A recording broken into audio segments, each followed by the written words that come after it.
Previously we said that Rav Papi holds, is the other opinion, that when it comes to searching for chametz, you cannot use the words al biur, because al biur is a word to describe the past. The Gemara then proceeded to ask a question from lulav, meisvei. I'll ask you a question from lulav, and we found, in fact, as the Gemara asks, meisvei ha'usa lulav la'atzma mevarech shechiyanu v'kimanu v'gyanu l'zmanazeh. That when you make a lulav, you say the bracha when you put it together of shechiyanu. Natlo latesbo, when you pick it up in order to fulfill the mitzvah. Omer asher gereshanu v'zivanu al netilas lulav. When you pick up the lulav in order to fulfill the mitzvah in the future, you say al netilas lulav. The Gemara said we see from that in fact al does not mean future, does not mean past, but rather al means future. And that was a question on Rav Papi, who wanted to say that al meant past. The Gemara, in order to answer this question, says, not such a bad question. The Gemara answers on behalf of Rav Papi. Shani Hasam, it's different over there by lulav. Idna de agbe nafakbe, that at the moment you pick up the lulav, you fulfill the mitzvah. That means when you're saying a bracha that I have done the mitzvah. When? I have done the mitzvah in the past. That in fact, the bracha, according to Rav Papi, is al by lulav, because it's going on something that you had already done in the past. It seems that this is something that everyone would agree to. Rav Papi and Rav Papa both agree that al, when it comes to netilas lulav, is if you're making it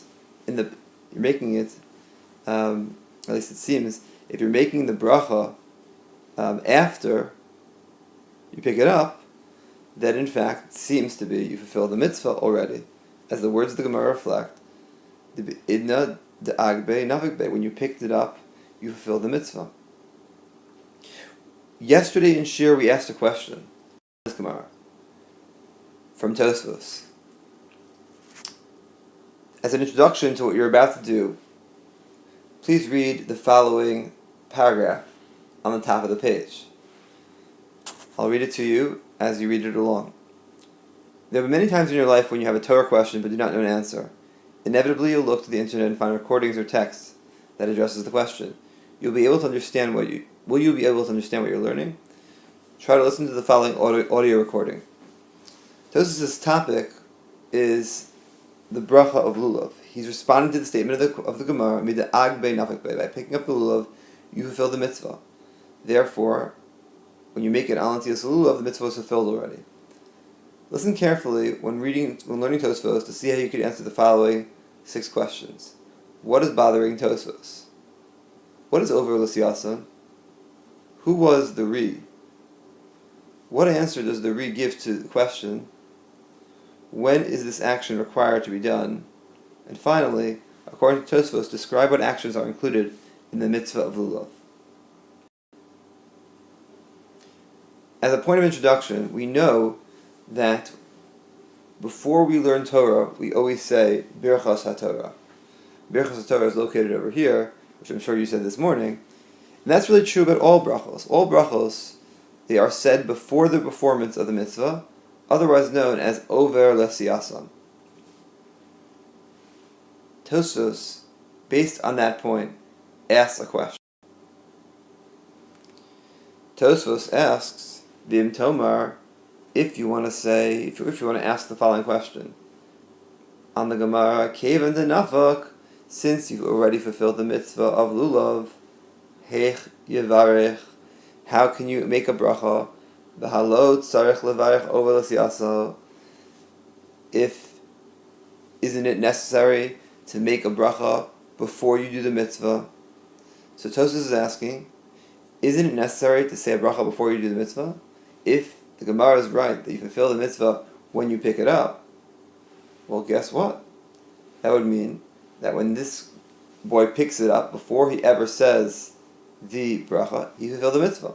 If that's the case, you can't make a bracha because you only make bracha before you do the mitzvah. And this is already after the mitzvah was done. So Tosafos answers the question. This we did not get to yesterday in Shir. V'omer Ri. The Rabbeinu Yitzchak, answers. He says, Af al gav denafak, even though you fulfill the mitzvah, or really you began fulfilling the mitzvah of lulav by picking it up, akati osik b'mitzvah. You're still involved in the mitzvah when you're holding it, when you say the bracha. Why? Shetzarech lenanea. Because you need still to shake the lulav, the kriyas halal, when you say halal, when you read the halal. So Tosafos is answering, the Ri is answering, Rabbeinu Yitzchak is answering, that in fact, Omer Ri, Afal Gav Denafak, even though you already fulfilled the mitzvah, Akati Osir mitzvah, you're still involved in the mitzvah as long as you're holding the lulav. Shetzarech lananea, because you still haven't shaken the lulav in halal. Tosafos is telling us that until you shake the lulav, you haven't fulfilled the mitzvah of lulav. But the mitzvah of lulav is more than just the part, as we usually know it, as picking up a lulav, al natilas lulav, taking a lulav. Tosafos is telling us that part of the mitzvah is actually shaking the lulav. And therefore, I'm still able to say the bracha before I do the mitzvah, over l'siyason, as long as I haven't yet shaken the lulav, which is something that I would be doing in halal. With that information, please use it to answer the questions on haiku.